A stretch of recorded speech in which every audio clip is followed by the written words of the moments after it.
రేవంత్ రెడ్డి బీజేపీలో జాయిన్ అవుతున్నాడా అంటే నాతో చెయ్యి కలుపు నువ్వు చేరవలసిన గమ్యాన్ని చేరవచ్చు అని మోడీ బహిరంగ సభలో బహిరంగంగా అంటే రేవంత్ రెడ్డి ముసి నవ్వులు నవ్వాడు. దీని అర్థం ఏంటి మరి? పశ్చిమ బెంగాల్లో నేను చూసిన ఉత్సాహం ఇప్పుడు తెలంగాణలో కనబడుతుంది అని చెప్పకనే మా నెక్స్ట్ టార్గెట్ తెలంగాణనేనని హైదరాబాద్ కోట మీద కాషాయ జెండా రెపరెపలాడిస్తామని ఒక హింట్ కూడా ఇచ్చేశాడు. పోతూ పోతూ ఊరికా వెళ్ళాడా?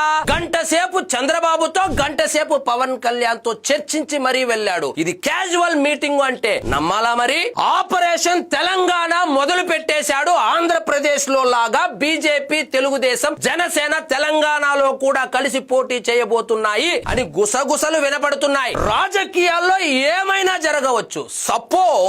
సపోజ్ కూటమితో రేవంత్ రెడ్డి కలిసి పోటీ చేస్తే కాంగ్రెస్ పరిస్థితి ఏంది? కామెంట్ రూపంలో తెలియజేయండి.